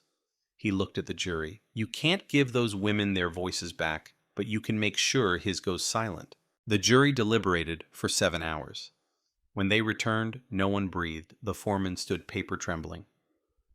"We find the defendant Daniel Reed guilty on all counts." The reaction was not the explosion the media expected. It was a collapse. Melissa's mother buried her face in her hands. Rachel Dunn's brother stood motionless, tears falling in silence. Even Detective Harper looked away as if the word guilty was too small for what they'd uncovered. Reed didn't move, didn't blink. He just whispered something the microphones barely caught. "You can bury me, but you'll never find the last one." The judge sentenced him to 7 consecutive life terms without parole. Cameras flashed, reporters shouted. He was led away in shackles, the sound of his chains almost rhythmic, the same pattern he'd left on his victims. That night, the news played the verdict on every channel. The headline read, "California Cold Case Killer Sentenced Justice After 30 Years." But in the homes of those who'd lived through it, the silence after the broadcast was heavier than the news itself. Justice had come, but peace had not. In the weeks that followed, psychologists flooded talk shows, dissecting Reed's mind. He wasn't insane, one said. He was empty, a man without reflection. The sheriff called it simpler than that. He liked the quiet after. Inside his cell, Reed refused interviews. He spent hours staring out the small slit of glass that looked onto the yard. Guards said he never spoke except to ask for his meals. But one night, a corrections officer reported hearing him humming a low, steady sound that grew louder until it turned into words. He was reciting names, not of the victims, but of streets, places, coordinates. Search teams were dispatched again. Another dig began. and under the same soil where his crimes had started, they found one more grave, smaller, older, the bones of a young girl. The newspapers didn't run her story right away. They waited for confirmation. But when it came, the truth felt almost unbearable. The DNA matched the daughter he'd lost in 1988, the accident that wasn't. In court, he had said, "You'll never find the last one." Now they had. The final headline broke like a storm across the state cold case killer's first victim was his own child. The trial was over. The story wasn't. And somewhere beyond the prison walls in the quiet neighborhoods of California, porch lights still flickered to life each night, not from routine, but from fear. Because no one forgets the neighbor who smiled too easily. No one forgets the sound of the knock that changed everything. And long after Daniel Reed's cell door closed for good, the echo of his crimes still moved through the town in the dirt. In the silence, in the spaces between ordinary lives, where evil once lived unnoticed. The first thing that hits him is the sound. A constant hum, the drone of fluorescent lights, the clank of steel doors, the shuffle of footsteps on concrete. Prison isn't loud the way people think. It's the kind of noise that lives under your skin, humming like a second heartbeat. Daniel Reed walks through it like a ghost in his own purgatory. His cell is small, windowless, except for a narrow slit of glass that bleeds in a strip of daylight.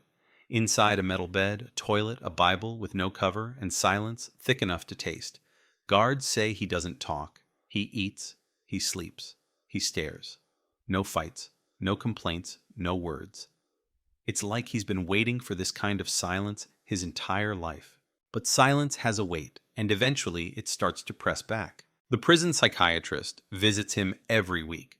Dr. Porter, the same forensic psychologist who testified against him, volunteered to continue the sessions, hoping to pull from him what years of investigation could not why. She sits across from him in a room that smells of disinfectant and dust. A recorder hums softly on the table between them. "Do you remember their faces?" she asks. He looks at the wall. "Do you feel remorse?" He blinks once. She leans closer. "Why your daughter, Daniel?" A pause, then a whisper, dry as rust. She wouldn't stop crying. It's the first thing he's said in months. Porter stiffens. Crying about what? He doesn't answer, just looks past her eyes, unfocused, as if watching something replay behind the wall. The guard ends the session early. Later that night, she listens to the recording again. Just before the whisper, there's another sound, faint, almost hidden. A second voice, a breath, something that doesn't belong. It's not Daniel.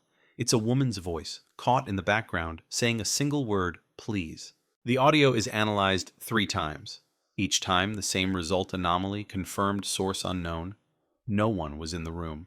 The prison staff laugh it off, a glitch echo from the hall. But Porter doesn't believe in echoes that beg. Meanwhile, the world outside moves on, but not really. True crime shows, dig into his case documentaries, air his interviews, none of which he ever gave. He refuses all contact reporters, authors, psychologists. Letters from strangers pile up in the mailroom. "You fascinate me. You're misunderstood. Tell me your side." He doesn't open a single one. But he reads the Bible every day, not the words, the margins. The inmate who had the cell before him had filled them with notes, prayers, numbers.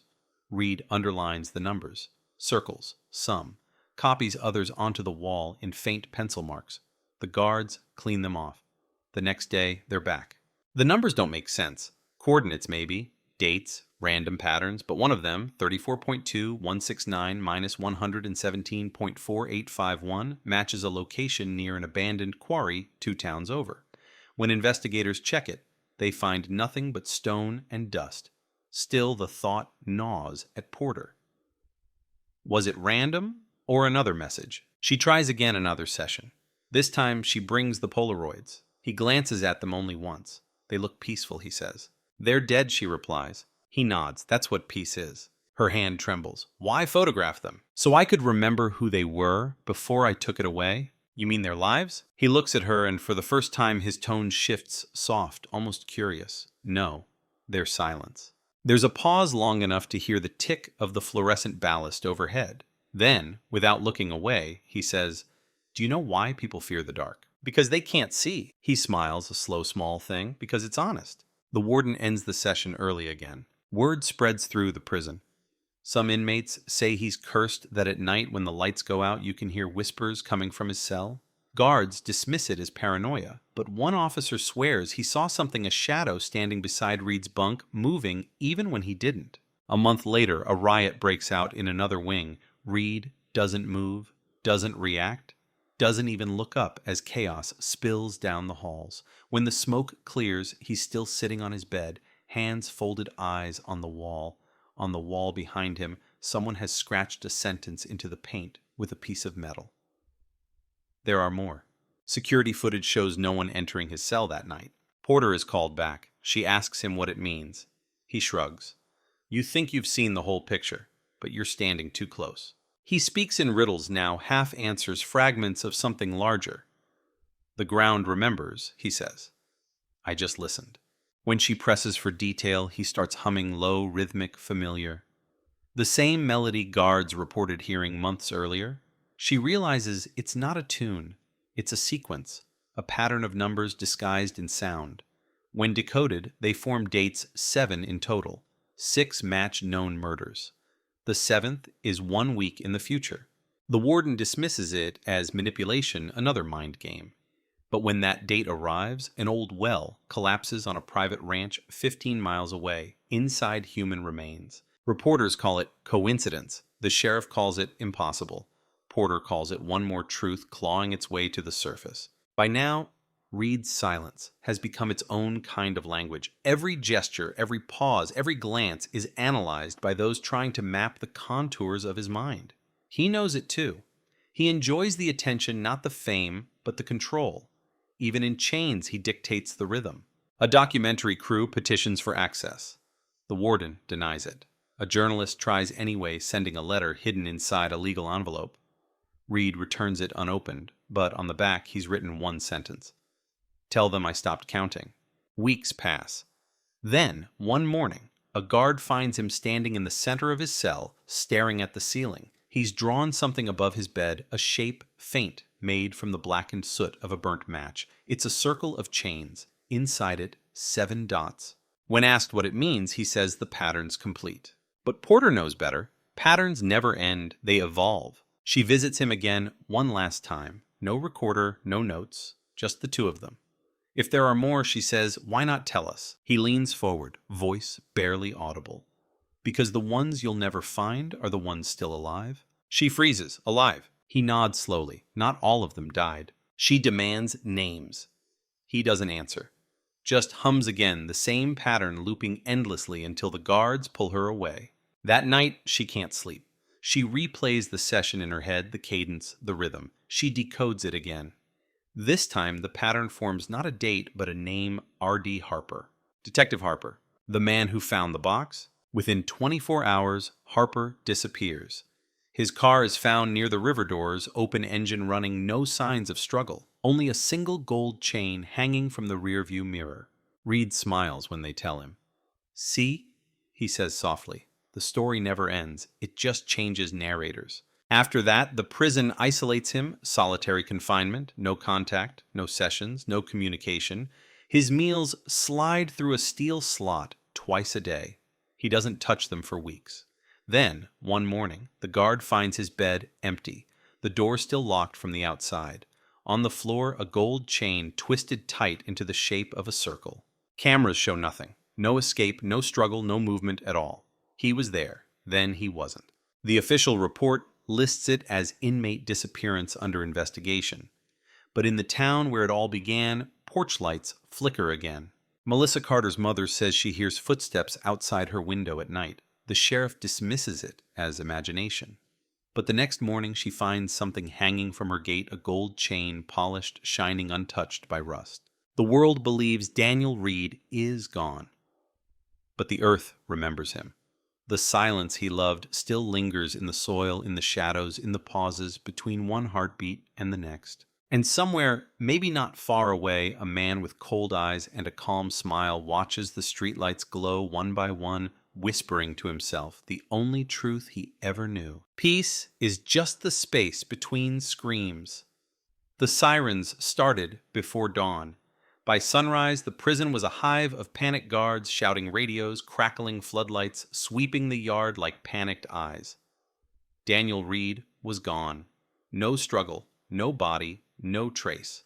Just an empty cell and the cold impression of a man who'd never really been caught. The official line was security breach. The truth was something no one could explain. Helicopters thundered above the hills. Search dogs tore through brush roadblocks, sealed every exit out of Riverside County. The warden faced cameras at noon, sweat glistening on his forehead. "We are confident the inmate is still within a contained perimeter," he said. But his voice betrayed him. It quivered uncontained, as if the word itself might break. The sheriff took over the case. He'd seen Reed buried in handcuffs, had watched the steel door close on him. Now he stood, staring at an empty bed, trying to reconcile the impossible. The cell door had been locked from the outside. The camera feed showed static for exactly 31 seconds. When the image returned, the bunk was empty. No tunneling, no forced entry, no guard error, just absence. By afternoon, the manhunt had a name: Operation Neighbor. Hundreds of officers, drones, and thermal units swept the surrounding towns. Every gas station, every rest stop, every motel room within 100 miles was checked. Old neighbors were questioned again. Did he ever mention escape? Did he have help? No one had answers. But fear doesn't wait for answers, it multiplies in silence. By nightfall, residents locked their doors, curtains drawn tight. Reporters called it the return. Talk shows debated how a 61-year-old inmate could vanish from maximum security. Some said corruption, some said inside help. Others whispered about things that didn't fit into reports. Strange interference on police radios, power flickers, before the static hit. Detective Harper was still missing. The chain left in his car hung now in an evidence bag under harsh fluorescent light. The sheriff couldn't shake the feeling that the two disappearances were connected, a pattern repeating itself in real time. Teams followed every lead. A hiker reported seeing a man near the river, clothes-torn, barefoot face streaked with mud. When deputies arrived, they found footprints size 10, same as Reed's, leading into the forest, stopping abruptly near a creek. The dogs picked up a scent that vanished mid-trail, as if swallowed by the air. At headquarters, a map of California covered the wall pins and red strings sprawling like arteries. Every victim's site marked every road Reed had ever driven, retraced. Then, one junior officer noticed something. The coordinates formed a shape. Not random scatter, but a curve looping back toward the town itself. A perfect circle. The sheriff stared at it for a long time. "He's coming home," he said. 2 nights later, a motion sensor triggered behind Melissa Carter's old house, the one where everything began. Patrol arrived within minutes. The yard was empty, but in the dirt fresh footprints, barefoot again. On the back porch, a single gold chain coiled neatly on the railing, glinting in the moonlight. The sheriff ordered 24-hour surveillance on every surviving family member of the victims. Panic spread faster than news. People packed suitcases, left town in silence. The ones who stayed kept shotguns by their doors. At 3 a.m., a 911 call came from an elderly woman 3 blocks from Reed's old home. The transcript was short. "He's in my yard. He's just standing there." Officers arrived 6 minutes later. The yard was empty, but her porch light, a motion-activated bulb, flickered on and off for hours after they left, long after everyone else's power stayed steady. The media swarmed the story again. Cold case killer vanishes, California on edge. Every network replayed the same aerial footage, police cruisers forming rings of light around the town search teams combing the woods. The sheriff's tight-jawed statement, "We will find him." But in private, he wasn't sure. The prison logs showed no breach, no visitor, no missing uniform. And then came the lab report, fingerprints on the chain left at Melissa's house, partial smudged, but not a match to Reed. Too small, too narrow, feminine. Dr. Porter returned to assist, haunted by the sessions she'd shared with him. She reviewed the prison footage again, frame by frame. In the final seconds before the static, she saw movement, a blur beside the cell bars, a faint outline that looked human. Female height, long hair indistinct. She played it again. Then again. Each time the outline flickered closer to the lens before the feed cut out. She said nothing to the press, but in her report she wrote one line: he didn't escape alone. The sheriff ordered the quarry near the prison searched again. At dawn, divers found tire marks leading into the water fresh not more than 24 hours old. The plates matched a missing maintenance van.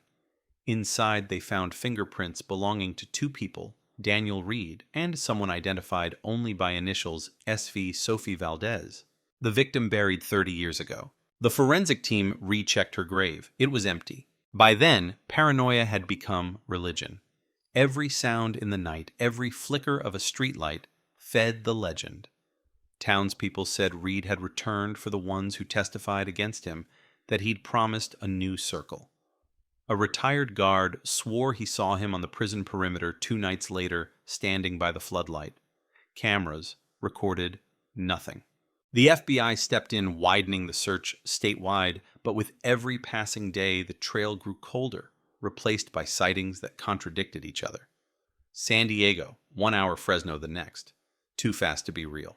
The sheriff aged years and weeks. He stopped shaving, started sleeping in his office. On the wall behind him, the circle of map pins glowed under lamplight, still incomplete. One gap left a blank stretch of land between the prison and the town. He stared at it until dawn, then drove there himself. The dirt road ended at a dried-out orchard. Branches twisted like bones.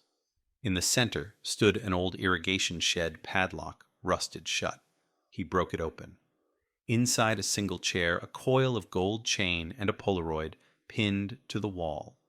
The photo showed the sheriff standing at the exact spot where he was now taken from outside the doorway. Written on the bottom, in smudged ink, "Welcome back."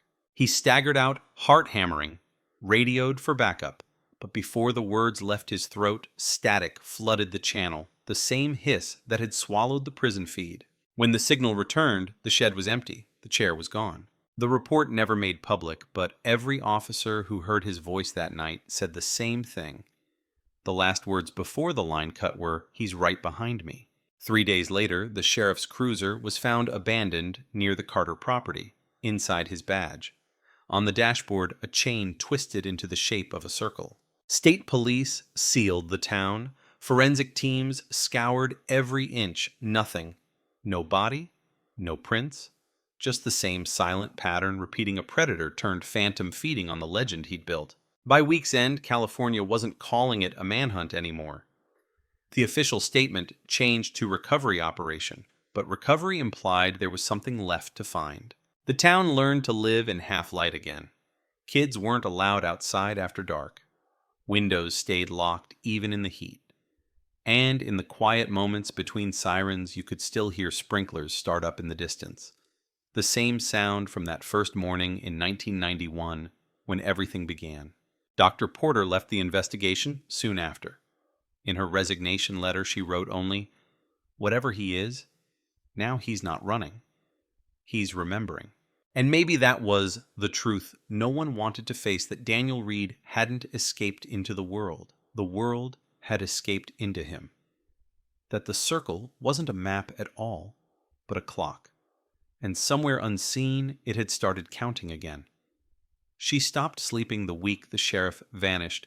It wasn't fear. It was something worse, the quiet knowledge that Daniel Reed had never really been gone. His presence lingered in her head like a hum, low and constant, just beneath hearing. Every time she closed her eyes, she saw the circle drawn on his wall burned into her dreams, appearing in reflections where it shouldn't be. Dr. Elaine Porter had spent her career explaining killers reducing chaos into language pathology patterns, but this one was different. Reed didn't fit any mold. He wasn't compulsive or delusional. He wasn't driven by trauma. He was method, a consciousness that built itself from stillness, and now that stillness was spreading. She reopened her files in the dead of night stacks of Polaroids, session transcripts, crime scene diagrams. The map from the sheriff's wall sat pinned above her desk, its circle incomplete. She began tracing the lines again, connecting coordinates, searching for logic in the chaos. But there was no logic, only repetition. The numbers formed loops within loop spirals that folded into themselves. It wasn't geography, it was language. She started hearing it in everything. The rhythm of her clock, The whir of her fan, the cadence of her own breath. The circle is a pulse, Reed had said once. She hadn't understood then. Now she wasn't sure she wanted to. On the fourth night, she received a package, no return address, inside a single Polaroid. Grainy. Her office shot from outside the window. She was in it, head bent over her desk, unaware. On the back, written in neat block letters, "You're facing the wrong way." The police traced the envelope, no prints, no postage. It had been hand-delivered. The camera that faced her building showed nothing.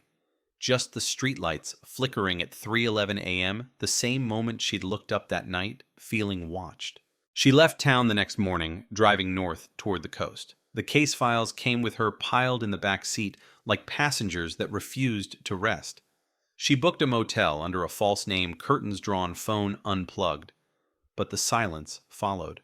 Everywhere she looked, she saw fragments, gold chain patterns in the reflections of power lines, numbers etched faintly into motel mirrors, a newspaper headline repeating the phrase, "The Circle Tightens."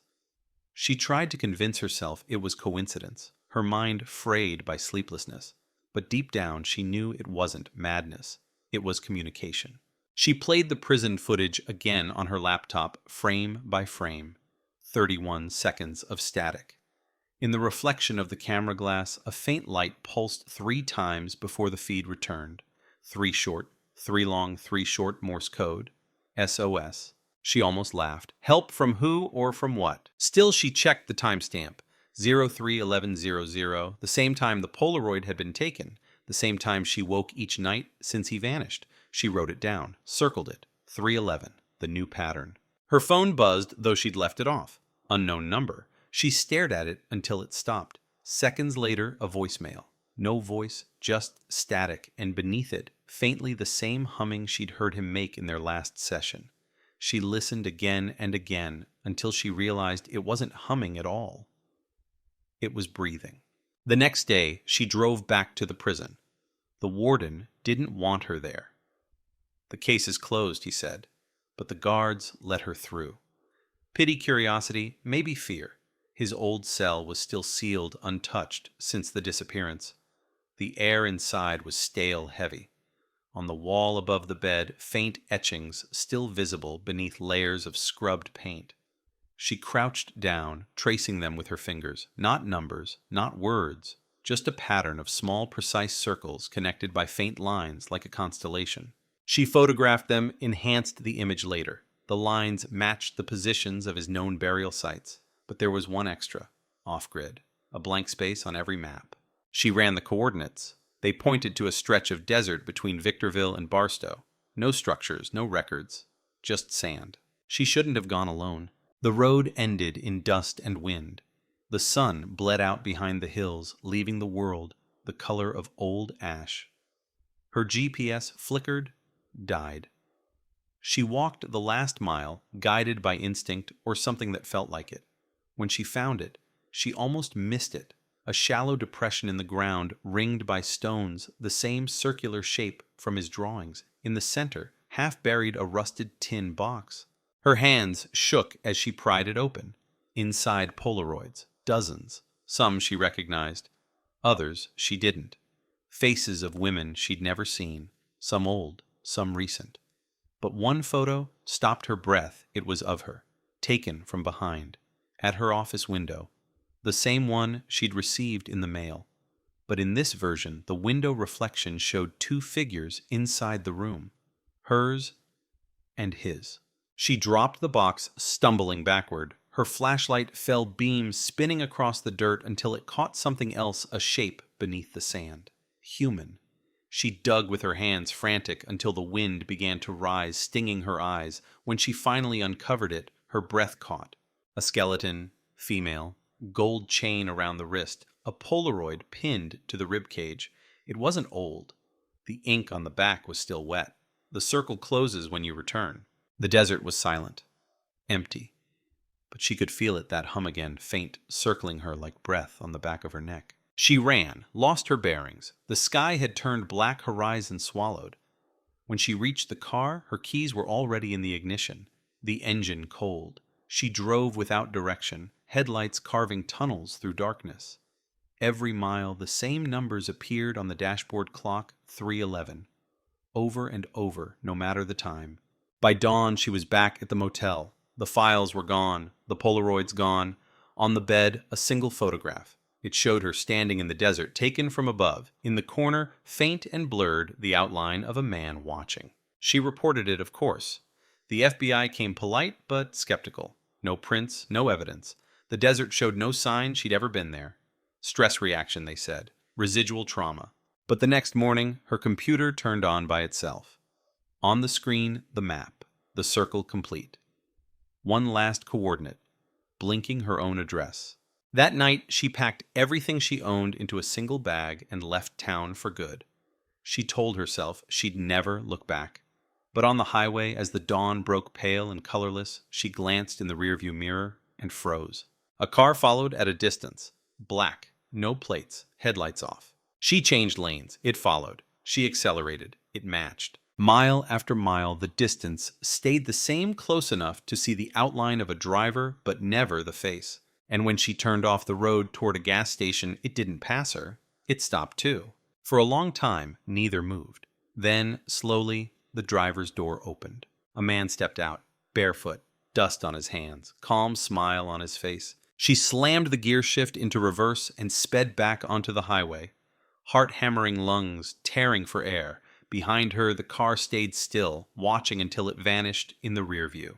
When she finally stopped hours later at a motel miles away, she opened her phone. A new photo had appeared in her gallery. No number, no timestamp, just one image. Her asleep in the driver's seat, taken from the passenger side. On the dashboard, resting beside her hand, a single gold chain.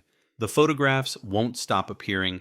Every morning, one more slipped under her door or into her car, each one closer than the last. At first, they were from a distance, parking lots, highways, reflections. Now, they're intimate. Her kitchen, her mirror, her bed. Each one time-stamped 3:11 a.m. She doesn't know who's taking them or how they keep finding her. All she knows is the smell of old Polaroid chemicals clings to the edges like rot. Sleep becomes impossible. When she closes her eyes, she hears the faint click of a camera shutter somewhere in the dark. Sometimes she wakes with the light on the chain she keeps on her nightstand tangled around her wrist. She swears she didn't touch it. The line between investigation and obsession vanished weeks ago. She no longer works with the Bureau, no longer reports to anyone. She's alone, wandering through the afterimage of a case that refuses to end. Every theory leads back to the same shape, the circle, repeating everywhere she looks. Tire marks, clock faces, stains on motel walls. The more she tries to ignore it, the more it forms around her as if the world itself is folding inward. One evening she drives to the ocean, desperate for open space. The wind howls against the cliffs, and for the first time in months, the noise feels clean. She sits there for hours staring at the horizon until the water and sky blur into one, and then she sees it faint at first, a pattern of lights far offshore. Fishing boats, maybe. But as she watches, they flicker in sequence, forming a perfect ring of light on the water. 9 points pulsing like a heartbeat. She counts them again. 7, the number of victims, the circle alive in the waves. The wind cuts colder. Behind her, the car door creaks open. She turns, nothing. Just the faint sway of the open door. But on the seat, a Polaroid she didn't bring.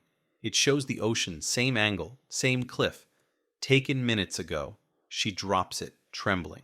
On the back, in smudged ink, "We're almost finished." That night, she drives inland, her mind unraveling into flashes. Reed's voice, the sound of his breath, the click of that prison recorder. The more she tries to remember, the less it feels like memory. It's repetition, an echo. He'd said something once in the early sessions, a phrase that never made sense until now. The circle doesn't close from outside. She starts to understand. Reed's pattern was never about geography. It was about sequence. Each murder, each burial, each reappearance, all steps in something recursive, self-contained. The circle wasn't a place. It was a cycle, and she's in it. The motel walls close in wallpaper patterns, shifting under her gaze. Her reflection in the mirror lags a fraction of a second behind her movements. She starts recording herself, sleeping, hoping to prove the photos are her own doing. The first night, nothing.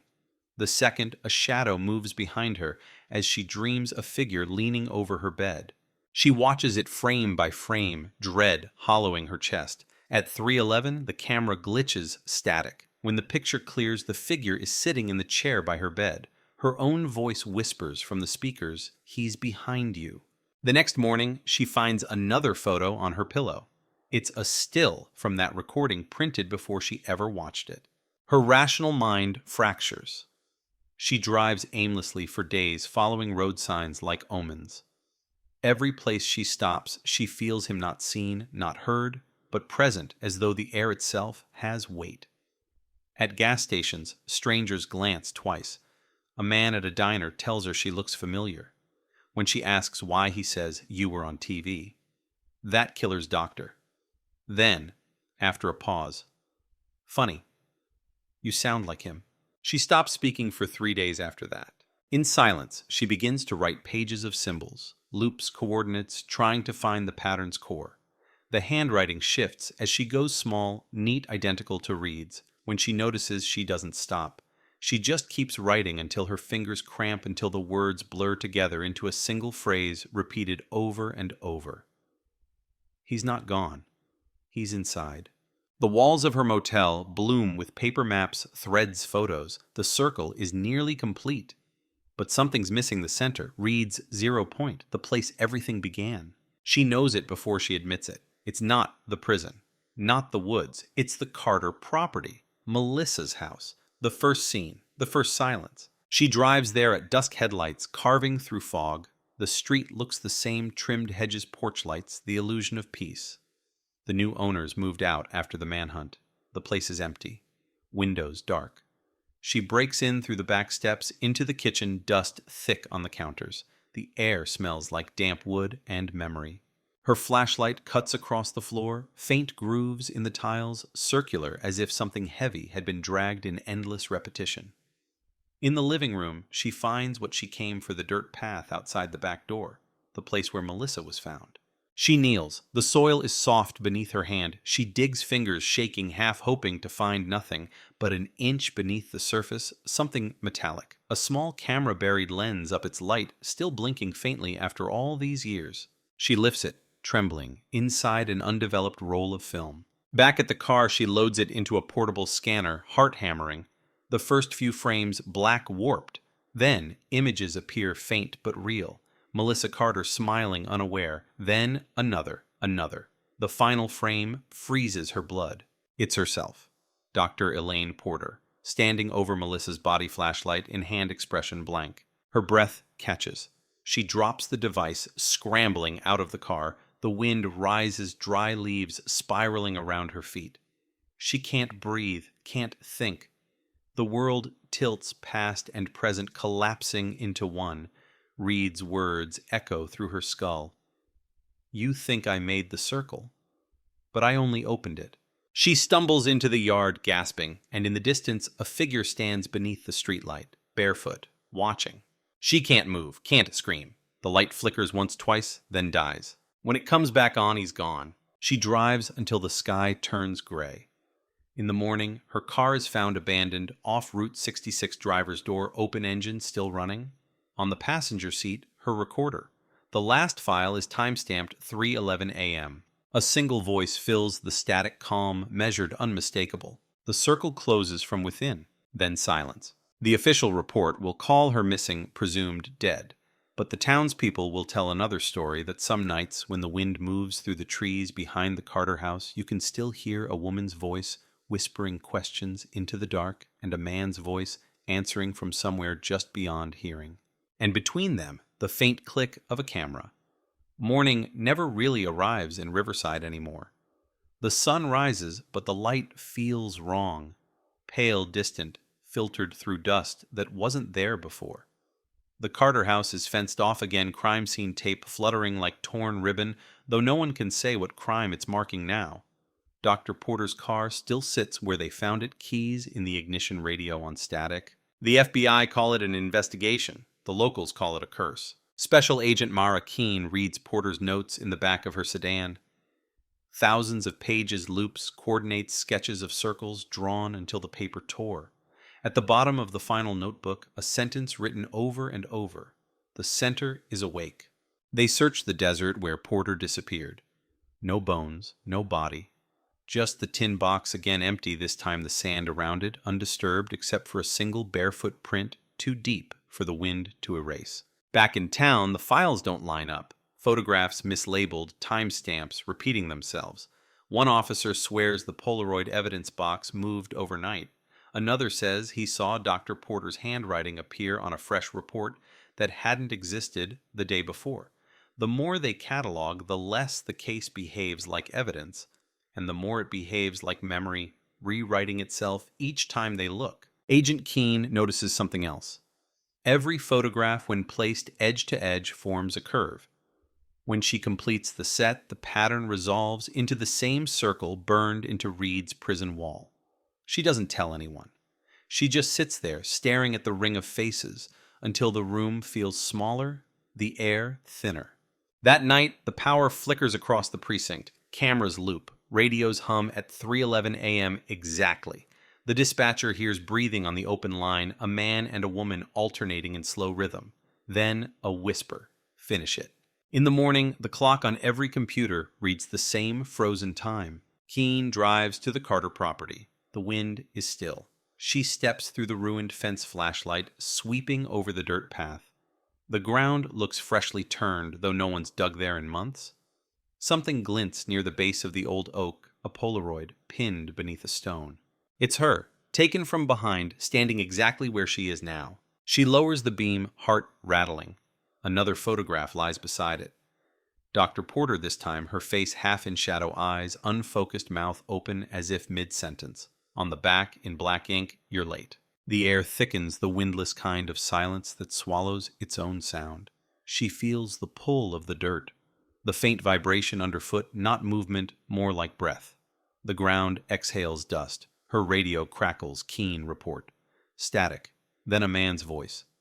Peace is the space between screams. She runs. Through the gate down the road until the lights of town bloom ahead.